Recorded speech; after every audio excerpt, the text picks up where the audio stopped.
Terima kasih pemirsa, Anda masih bersama kami di Editorial Media Indonesia. Di ujung telepon kita telah tersambung dengan cendekiawan muslim, ada Azumadi Azra. Prof. Azra, Assalamualaikum, selamat pagi. Waalaikumsalam, selamat pagi. Prof. Azra, silaturahim virtual itu mengurangi makna suci Idul Fitri tidak sih? Saya kira malah tidak dan malah mungkin bisa jadi pahalanya lebih banyak daripada memaksakan diri pulang mudik dengan melanggar pertama. Pahalanya lebih banyak karena apa? Karena kalau memaksakan diri pulang mudik itu pertama bisa melanggar nilai-nilai ibadah puasa itu sendiri. Apa nilai-nilai puasa itu? Yaitu menahan diri, ya kan, menjaga diri, mengendalikan hawa nafsu, ya. Pulang mudik itu dalam kondisi sekarang ini banyak wabah corona di mana-mana, itu kita harus mengendalikan diri kita, mengendalikan hawa nafsu kita untuk pulang, ya kan. Jadi jangan memaksakan pulang, apalagi dalam perjalanan pulang itu kemudian mengakal-akali, banyak melakukan akal-akalan, ya kan, mungkin sembunyi di kolong tempat duduk, jok dan macam-macam lah. Kemudian mungkin ya macam-macam akal-akalan yang dibikin. Yang kedua, saya kira juga pahalanya mungkin lebih besar karena lebih sesuai dengan tujuan. Dalam keadaan seperti sekarang ini, banyak wabah ini lebih sesuai dengan tujuan ibadah puasa, yaitu la'allakum tattaqun. Tattaqun itu artinya terpelihara dirinya. Ya, kita kalau pergi juga memaksakan mudik, tidak ada jaminan kita akan terpelihara. Kita bisa ketularan, ya kan, terkontaminasi kena COVID-19 itu, atau kita mengenai orang lain. Kita tidak bisa menjaga orang lain. Nah, kalau ibadah puasa itu kita menjadi orang takwa, orang yang terpelihara diri kita, dan karena diri kita terpelihara, orang lain yang ada di sekitar kita itu juga terpelihara. Nah, itu tujuan puasa. Jadi kalau dalam musim wabah corona kita tetap memaksakan mudik, maka kemudian ini membuat diri kita tidak terpelihara dan orang lain juga tidak terpelihara, gitu. Jadi oleh karena itu maka silaturahim itu bisa dilakukan ya dengan cara-cara virtual, dengan video call, dengan WA, dengan kirim SMS. Ya, saya kira orang di kampung juga paham lah keadaannya, mereka juga tahu bahwa sekarang ini lagi musim corona, ya. Jadi sementara ya tahan dulu lah, tidak pulang gitu. Prof, tapi untuk mengubah kebiasaan banyak orang yang mungkin sulit untuk melakukan, Prof. Karena biasanya bisa bertemu, bersalam-salaman, berpelukan.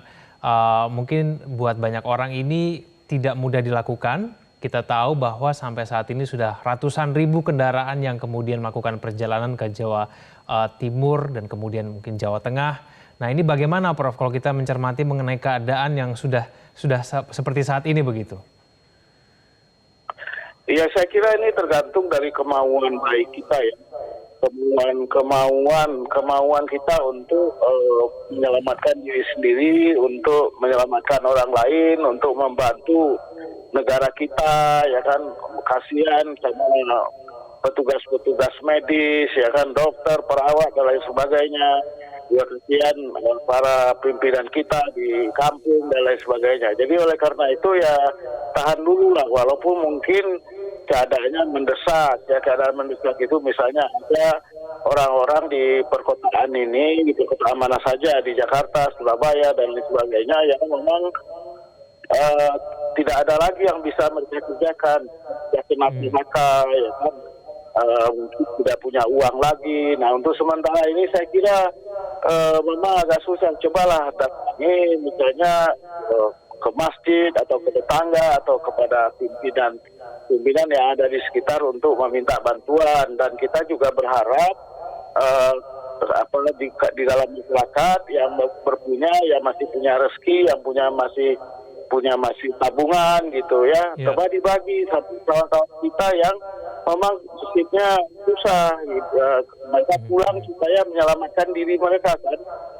Karena nggak ada lagi yang bisa mereka kerjakan, nggak punya uang lagi di perkotaan. Nah, mereka ini perlu kita bantu supaya jangan mereka terus kerja sulit di perkotaan perkotaan, maka kemudian mereka pulang memasukkan mudik gitu ya. Jadi ya yang ini harus ada tolong menolong, semangat tolong menolong sesuai dengan semangat puasa itu sendiri ya, harus lebih ditingkatkan lagi supaya mereka yang terpapar dan tercapar di perkotaan tidak terdorong untuk pulang mudik gitu sementara ini. Prof, cara kemudian yang cara untuk meyakinkan ya masyarakat yang mungkin masih ingin mudik, mungkin yang belum mengerti mengenai bahayanya COVID-19 ini bagaimana, Prof? Ya harus kita ingatkan terus menerus ya. Pemerintah sudah mengingatkan ya kan, tapi juga saya kira di lingkungan kita para pimpinan informal, pimpinan ormas, RT RW, ya di desa, tingkat kampung, tingkat RT RW, saya kira harus mengingatkan mereka. Saya kira itu akan cukup efektif. Meskipun pada saat yang sama juga harus kita nasihat kita itu harus disertai dengan iming-iming atau kesediaan untuk memberi bantuan kepada mereka yang memang terkapar, memang nggak punya uang di perkotaan, jadi terpaksa pulang karena kalau di kampung mungkin mereka tidak perlu mengeluarkan uang banyak untuk terus melanjutkan kehidupan mereka kan, mereka bisa dibantu oleh sanak saudara dan sebagainya.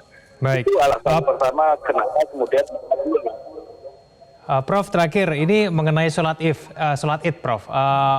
Sholat Id memang dihimbau untuk dilakukan di rumah, tapi kemudian ada beberapa pemerintah daerah yang mungkin mengizinkan sholat Id di masjid dengan menggunakan protokol kesehatan. Kalau dari Prof Azra sendiri, sholat Id ini sebaiknya bagaimana, Prof, di tengah kondisi pandemi seperti ini? ya, kalau di daerah yang merah ya kan, dan pemerintah daerahnya seperti DKI, semalam saya lihat di Metro itu belum mengizinkan ya itu soal Id di masjid, ya kita ikuti aja lah yang disuruhkan, yang diminta oleh pemerintah daerah, karena memang muslim itu harus patuh kepada Allah dan para pemimpin, para nabi dan para pemimpinnya, jadi harus mematuhi. Nah, cuma kalau di daerah-daerah yang dalam tanda kutip dengan fatwa MUI sudah terkendali, sudah menjadi hijau, nah itu boleh-boleh saja misalnya. Ya, sedang hijau dalam beberapa waktu terakhir, lagi korban COVID-19 itu tidak lagi yang baru kena atau semuanya udah sembuh, itu ya masih ada 1-2 saja lagi yang dirawat, seperti di Aceh misalnya, ya itu saya kira boleh-boleh saja, tapi tetap dengan itu zona hijau, tetap dengan protokol kesehatan. Saya baca pagi ini juga di Kota Tegal misalnya, itu sudah dinyatakan sudah bebas, sudah bebas, sudah PSBB-nya sudah dibuka, dan wali kotanya bilang mudah-mudahan tidak ada lagi dalam beberapa hari korban COVID-19 ataupun yang dirawat itu sudah tidak bertambah lagi gitu. Ya, mungkin ini pertimbangan lah dari pimpinan daerah masing-masing ya kan, dengan tetap mengikuti catatan dinas kesehatan dan juga konsultasi dengan para pimpinan ormas Islam, dengan MUI lokalnya atau dengan Muhammadiyah dan MU-nya. Saya kira kalau itu bisa dilakukan ya haruslah gitu. Tapi tetap protokol kesehatannya harus dipegangi, dilaksanakan gitu. Baik, Prof Azyu Mardi Azra, terima kasih telah bergabung bersama kami di Editorial Media Indonesia. Selamat pagi, Prof. Pemirsa jangan kemana-mana, kami akan kembali usai jeda berikut ini.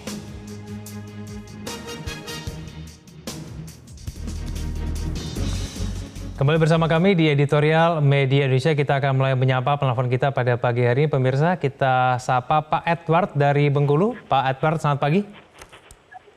Selamat pagi Media Indonesia. Ya, silakan Pak Edward. Selamat pagi Media Indonesia. Pagi. Kita telah selalu mendengar berita dari mass media bagaimana dahsyatnya corona ini, pandeminya menghantam seluruh dunia. Negara superpower seperti Amerika aja sudah kewalahan menghadapinya. Sekarang bangsa Indonesia diharapkan kontribusinya untuk ikut membantu program pemerintah membatasi gerakan penyebaran corona. Kita kecewa, daerah saya daerah kecil aja di Curug, kota kecil, sudah ribuan yang pulang dari luar kota. Padahal daerah kami daerah hijau. Saya khawatir mereka ini nanti menjadi kurir, pembawa bencana. Nah, kita jangan ini sampai menjadi bom waktu bagi seluruh wilayah Indonesia karena mereka menyebar pulang. Kita harapkan masyarakat Indonesia sadar betul bahwa janganlah mereka menjadi penjumbang kehancuran bangsa ini. Bangsa kita lagi terpuruk. Marilah kita sama-sama sadari bahwa corona ini tidak bisa diatasi tanpa kesadaran masing-masing personal. Saya ingin sampaikan satu, ini tugas berat dari struktur pemerintah paling bawah, RT RW, untuk menginfanterisir masyarakat yang pulang ke kampungnya, supaya mereka diisolasi selama sekian hari sesuai dengan protokol kesehatan. Itu yang pertama. Yang kedua, imbauan pemerintah untuk mengadakan silaturahmi virtual, saya sangat setuju. Hendaknya seluruh komponen masyarakat, apakah itu pengusaha, apakah itu rakyat biasa memberikan kontribusinya. Nah, ini terhadap provider atau operator-operator darat, berikanlah kuota-kuota gratis agar mereka, ini pengorbanan. Jangan di saat kita masyarakat lain rugi, mereka mendapat keuntungan yang luar biasa karena adanya silaturahmi virtual. Mereka harus berikan kuota gratis. Supaya pemerintah menekan para provider dan operator ini. Selama Lebaran, berikan virtual kuota gratis agar mereka bisa melaksanakan silaturahmi virtual. Terima kasih. Semoga Indonesia tetap maju. Terima kasih Pak Edward dari Bengkulu. Saya ke Pak Edi dari Jakarta. Pak Edi, selamat pagi. Halo, selamat pagi Metro. Ya, silakan Pak Edi. Ya, saya ngikutin juga Pak berita beberapa bulan terakhir, 2 bulan terakhir, khususnya 2 minggu terakhir ini.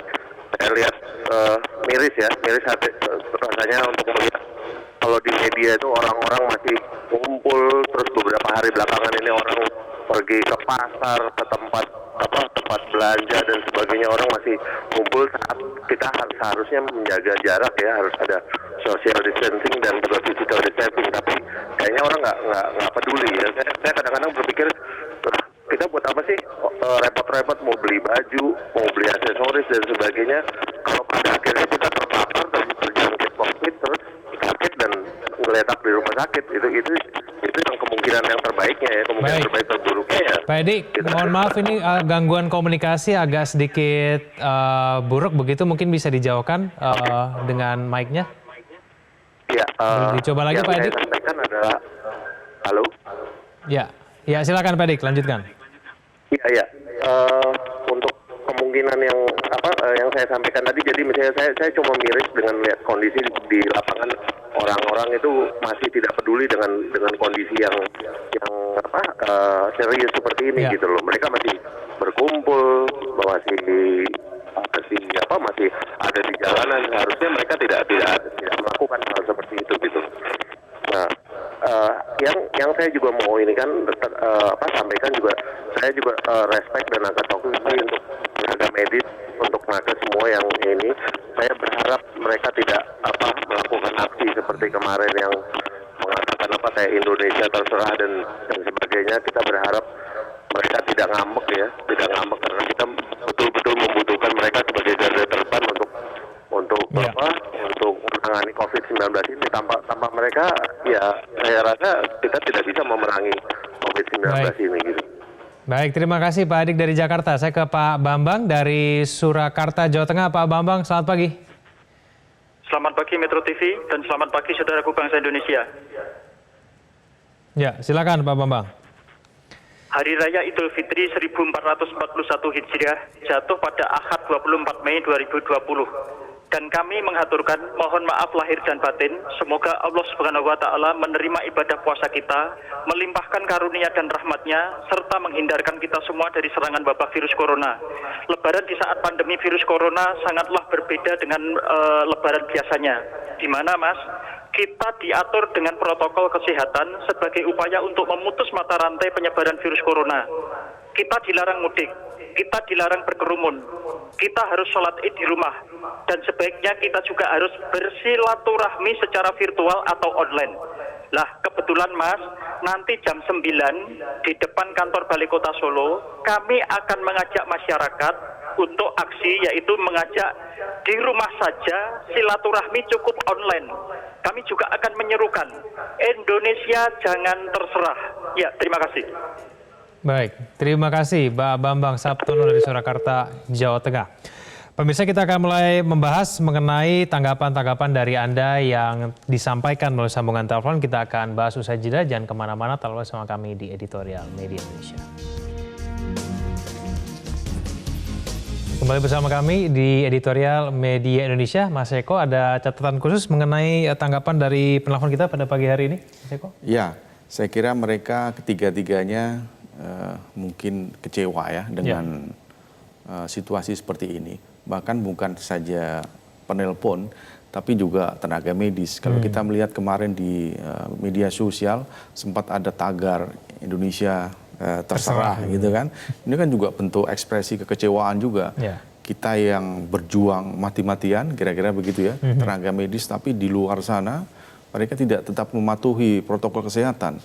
Kita tahu juga trennya kan belum menurun ya kan, semakin meningkat bahkan. Jadi kalau Mei sebetulnya diprediksi akan semakin landai gitu, Juni, Juli semakin landai terus. Sekarang kan belum. Prediksi kita Juni, Juli sudah mulai landai. Sekarang tidak. Ini karena apa? Karena memang semua tidak mematuhi protokol kesehatan.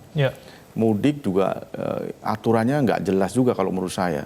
Jadi banyak juga orang yang mudik curi start di awal. Sekarang juga mudik sudah banyak yang dihalau, tapi juga sudah banyak juga yang sampai ke daerahnya masing-masing. Juga tidak dikarantina di sana. Bahkan di kereta api, di jalan raya juga mulai penuh nih kan. Jadi ini kan membuktikan bahwa kesadaran masyarakat saat ini di tengah pandemi 19 juga tidak terlalu terpenuhi. Jadi mereka egoisnya itu dikedepankan gitu loh kan. Jadi untuk memenuhi kebutuhan bersilaturahmi yang setiap tahun mereka lakukan, mereka nekat pulang. Padahal ini kan sangat berbahaya, berbahaya kepada dirinya sendiri, keluarganya, daerah sekitarnya. Kalau mereka cara berpikirnya seperti itu, maka sangat logis jika tenaga medis juga kemarin mengeluarkan tagar Indonesia menyerah. Meskipun dalam konteks ini kita tidak boleh lah kita menyerah dengan COVID-19 ini. Kita harus sama-sama memerangi COVID-19 ini agar cepat berlalu kira-kira. Ya, bisa dibayangkan nih Mas Eko, kalau petugas medisnya itu ngambek gitu ya. Betul, petugas medisnya kemudian mungkin akhirnya tidak bersemangat lagi begitu kemudian ketika untuk menangani pasien-pasien COVID-19 dengan tagar Indonesia terserah itu. Iya, petugas medis itu kan juga punya keluarga kan. Ketika dia menangani pasiennya kan dia tidak bertemu dengan keluarganya. Bisa 2 minggu lah kalau menurut protokol kesehatan, baru kemudian dia balik dan seterusnya. Kalau terus-terusan menerus gitu kan tenaga medisnya juga semakin capek gitu kan. Tempatnya juga pasti nanti akan semakin penuh untuk karantina itu, untuk rumah sakit juga akan semakin penuh. Nah itu kan juga merepotkan bahwa pemerintah pusat, pemerintah daerah dan tenaga medis ya kan. Jadi menurut saya semua harus dalam konteks menjaga bahwa corona ini harus kita perangi bukan hanya dari pemerintah pusat, pemerintah daerah, tapi juga warga harus mengetahui bahwa ini sangat berbahaya sebetulnya. Kan? Tapi mungkin memang alasan ketika mereka mudik mungkin masih sama dengan beberapa minggu yang lalu kali Mas ya. Mereka terpaksa mudik karena mungkin di Jakarta udah nggak tahu mau ngapain, nggak dapat penghasilan, yang mending pulang aja lah gitu dibandingkan kemudian di Jakarta nggak tahu mau tinggal di mana, penghasilan berkurang. Bagaimana Mas? Kalau sebelum ada putusan larangan mudik, kan banyak yang curi start dulu kan. Itu kan sempat menjadi polemik mudik atau pulang kampung itu ya, yang sebelumnya itu. Itu banyak yang sudah curi start dulu. Mereka kan belum tentu juga negatif sebetulnya. Banyak juga yang sudah mungkin reaktif atau mungkin positif yang pulang kembali ke daerahnya masing-masing bisa menyebarkan itu. Nah sekarang ketika H-1 dan kemarin Rabu, Kamis, Jumat, mungkin terakhir hari ini Sabtu, ini semakin banyak orang yang mudik kan. Lalu kita lihat kemarin di jalan tol juga banyak orang yang diputar suruh pulang balik. Itu kan menandakan bahwa keinginan warga di Jabodetabek ini terutama Jawa Barat untuk pulang ke daerahnya masing-masing itu cukup besar. Orangnya mungkin sebetulnya mampu untuk tetap di Jakarta saja gitu, nggak perlu harus ke betul. Saya kira memang harus ada edukasi yang terus-menerus dilakukan, bukan hanya pemerintah daerah, tapi juga keluarganya, keluarga terdekat, bahwa saat ini yang paling realistis adalah untuk tetap tinggal di rumah. tidak perlu pulang kampung, ya silaturahmi melalui virtual saja, bisa SMS, WA, pakai telepon. Idul Fitri nanti juga tidak perlu kita ke masjid untuk sholat berjamaah, di rumah saja. Itu juga tidak mengurangi esensi kita beridul fitri, pahalanya juga pasti akan lebih banyak. Karena apa? Karena kalau kita di rumah saja kan tidak menularkan virus atau menulari. Nah, ketika kita berjamaah misalkan di masjid, memaksakan untuk ikut Idul Fitri sholat di sana kan juga berbahaya, kan. Tapi kalau kita melihat di beberapa daerah memang ada yang sudah dilarang, tapi ada juga yang saya lihat di beberapa mass media juga akan mengadakan ini sholat Idul Fitri. Nah, ini kan harusnya menjadi catatan bagi pemerintah daerah. Saya melihat di Bekasi misalkan ada beberapa daerah masjid yang akan menyelenggarakan sholat Idul Fitri. Ini menurut saya kalau tidak perlu, tidak usahlah sholat di masjid, cukup di rumah saja. Ini kita membantu pemerintah daerah dan semuanya, kan. Soalnya mungkin dikhawatirkan nanti orang-orang yang mungkin berada di lingkungan zona merah begitu, mereka akan mencari tempat yang mungkin lokasinya agak lebih jauh dari rumahnya, tapi kemudian bisa sholat berjamaah begitu, Mas Eko, ya? Ya, sebetulnya sholat Idul Fitri itu kan sholat yang sunnah, ya. Kalau sholat Jumat yang wajib saja boleh di rumah, ya sunnah itu sebenarnya juga di rumah nggak apa-apa, nggak ada masalah sebetulnya. Cuma keinginan warga untuk sholat Idul Fitri di masjid, di lapangan itu masih tetap besar, ya kan. Ini kan sebetulnya ritual yang setiap tahun memang ada. Jadi mungkin yang perlu dilakukan sekarang adalah melakukan edukasi itu yang saya sebutkan tadi, bahwa tidak harus ke masjid, tidak harus ke lapangan, sendiri di rumah dengan keluarganya. Cukup gitu, kan, untuk ini kan salah satu untuk memutus rantai pandemi COVID-19 ini, kan. Mungkin untuk orang-orang yang memutuskan untuk tetap di rumah, Mas, ini mungkin harus kita apresiasi juga. Betul. Karena itu pasti tidak mudah kemudian ketika harus berdiam di rumah, apalagi kemudian ketika melihat di sejumlah media sosial begitu atau media massa masih banyak orang yang mudik, masih banyak orang yang mungkin tetap melakukan perjalanan, memaksakan untuk bertemu dengan keluarganya. Bagaimana kemudian, Mas, kita bisa menjaga orang-orang yang tertib dan disiplin ini untuk kemudian tetap disiplin, Mas. Jangan sampai mereka bisa tergoda begitu dengan pengaruh-pengaruh buruk yang mengajak untuk tidak disiplin lagi. Ketika kita melakukan ibadah puasa yang disebutkan Pak Azumardi Azhar tadi, salah satu esensinya kan menahan hawa nafsu, ya kan, selama 1 bulan penuh. Nah, ketika kita bisa menahan hawa nafsu, seharusnya kita juga bisa menahan hawa nafsu untuk pulang mudik, ya kan. Kalau bisa menahan hawa nafsu sampai 1 bulan, nah itu harus diteruskan. Bahwa untuk pulang mudik pun juga harus ditahan. Ya kan, semua kalau bisa menahan hawa nafsu untuk pulang mudik itu, saya kira itu sangat membantu, ya kan. Kalau kita melihat sekarang, itu kira-kira sudah ada 40-50% ya penduduk di Jabodetabek sampai Jawa Barat ini yang pulang mudik, ya kan.